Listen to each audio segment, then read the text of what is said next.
Good afternoon, everyone. Martin asked me to join him at the V&A in 2013. And on my arrival, my very first day, our very first meeting, he gave me 3 presents. Either opportunities or what might, in the UK at least, be more accurately described as hospital passes. The first was the idea of the V&A co-curating an exhibition with the rock legends Pink Floyd. The second, his plan to accept an offer from the then Mayor of London, Boris Johnson, to build a new open access collections and research facility in East London as part of his Olympicopolis legacy vision. And the third, a project for a new collaboration to create a new design centre in the Pearl River Delta, sponsored by the China Merchants Group, a state-owned property and urban development company. I have 2 very clear recollections of that first meeting. First, that it was fascinating. The very idea that my 3 first priorities were for projects a long way away from South Kensington. And the second, that it was completely terrifying. Overall, I was left with a very clear impression of the level of ambition and possibility that Martin had in mind for the V&A brand on the international stage. And it was contagious. Look there on page 46 of your programme, where Martin talks about the reluctance of the museum to embrace change. And I enjoy recalling how uncertain and even resistant the museum was to this new approach.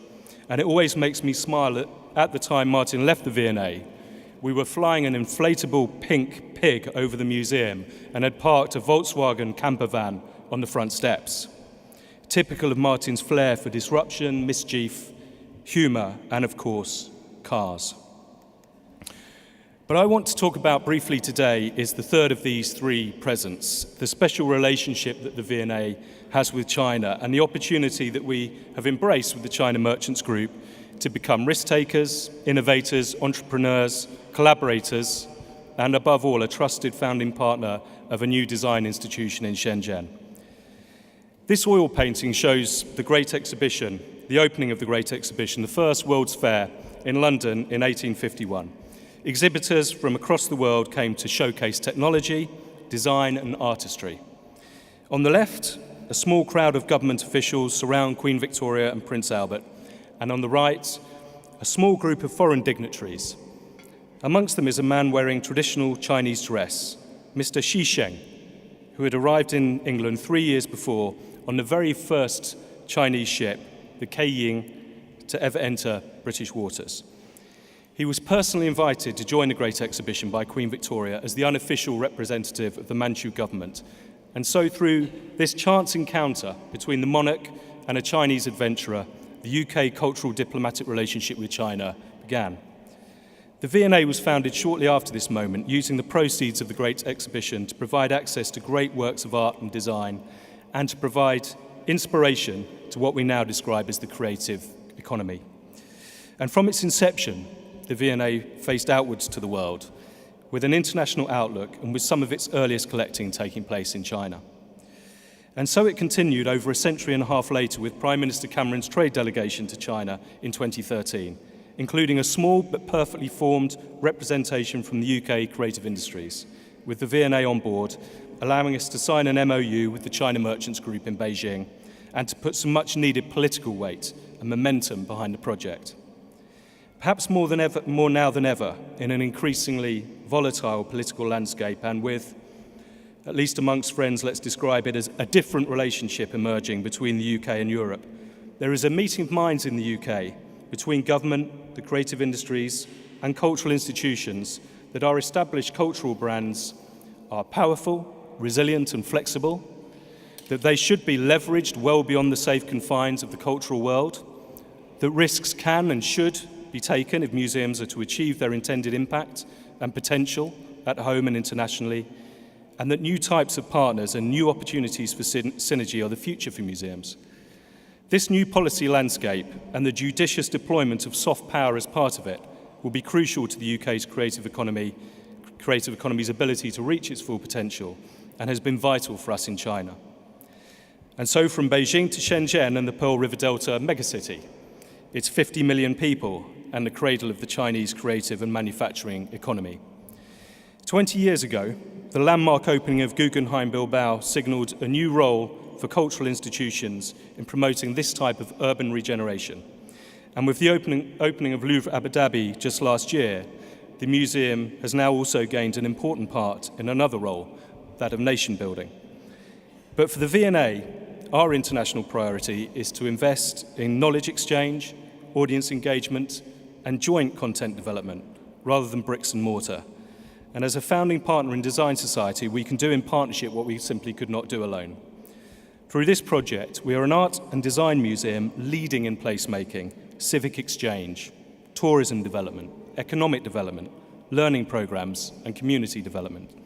We're challenging ourselves by working with new private sector partners in a different country, an entirely new environment, new networks to develop, business cultures to understand, with opportunities to teach and to learn, to acquire, and to stretch the V&A brand. This partnership between the V&A and China Merchants Groups, the first between one of the oldest and most influential companies in China and a public institution in the UK, a public-private B2B relationship. It's a timely opportunity for mutual exchange, international content, but with local relevance. And for the V&A's first international gallery opened at Design Society within this building by the Japanese architect Fumihiko Maki, his first in China, it's testimony to what can be achieved through unconventional brand partnerships, a common history, some shared values, and a clear sense of collective ambition and of shared risks and rewards. The centerpiece of our collaboration, in many ways now the calling card for the V&A in China, is the V&A Gallery, currently hosting our inaugural exhibition, Values of Design, telling a story of 20th and 21st century international design in a way which reflects and is relevant to contemporary Chinese design practice. 250 objects from the V&A's collections, spanning 1,000 years of human ingenuity and creativity, assembled over 170 years, imaginatively and sometimes provocatively displayed alongside new V&A objects acquired during the 3-year research phase in China. The exhibition is a broad exploration of the relationship between notions of value and design, arranged around these 7 value statements, which have disappeared somehow, magically, with the intention to provoke and encourage debate about how values shape design, particularly in the context of such a fast-moving and evolving economy as we find in Shenzhen. The British designer, Sam Jacob, led the design team to create a bold and dynamic gallery display to engage the audience with these themes and objects, complemented by a range of interpretation and interaction techniques, researched and tested in China to ensure a connection and resonance for a local audience. Indeed, this research phase was arguably the single most important and rewarding aspect of the collaboration. V&A curators on the ground for 3 years, growing their cultural understanding, building networks with the creative community, experimenting through two displays at 2 urbanism and architecture bi-city biennales, and acquiring new objects carefully and judiciously to add local context, colour, immediacy, and contemporary relevance to the gallery. This partnership was never conceived to be a transactional relationship, defined by the exporting of existing content from the UK, but rather was conceived to create something new through a completely new type of partnership and informed by the local environment with contemporary and historic objects from across the world in dialogue with modern creative China. And maybe the best example of the rewards to be had in deliberately moving away from our institutional comfort zone and a willingness to be open-minded, curious and opportunistic was the V&A's acquisition of the WeChat social media app, the world's first museum acquisition of its kind. Only by immersing ourselves in the Chinese creative economy and community could we have truly understood the power and the reach in everyday business and social life of a social media platform with over 1 billion active users. Working very closely over 2 years with the WeChat design team in Guangzhou and Tencent Technology based in Shenzhen, we worked out exactly what we might acquire, how the intellectual and commercial property could be secured, and most importantly, how the objects could be convincingly and meaningfully displayed as a museum piece. Eventually, in 2017, 2 demo APK files of WeChat for the Android operating system were acquired, both offline versions of the software, displayed first at the V&A in London and now in the Values of Design Gallery at Design Society. As well as the V&A Gallery itself, the V&A has worked closely with CMG, Design Society, and a range of partners to create and deliver a comprehensive learning and engagement programme, an area of extensive experience and expertise for the V&A, now being shared with a newly established network of schools, universities, startups, and more established design and technology companies.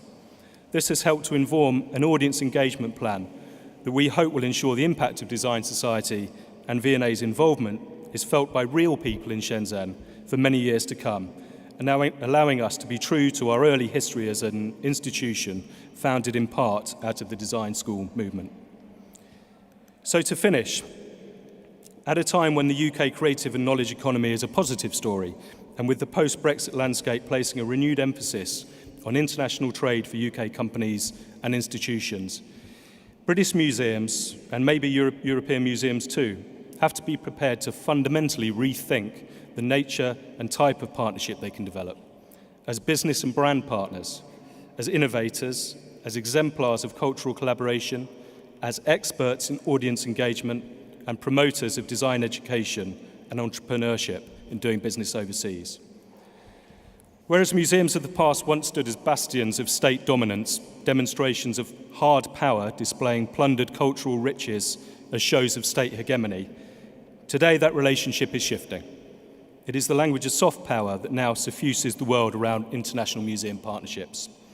Established arts institutions like the Louvre and Guggenheim, the V&A, Pompidou, are leveraging their cultural capital to support outward-facing global administrations and to connect with a global audience on their own terms and within their own contexts.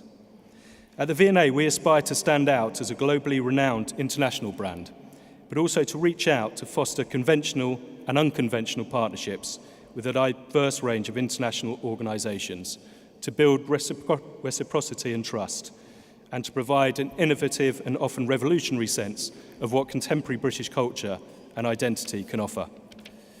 Our international collections across V&A sites and loan venues are an important tool of everyday cultural diplomacy.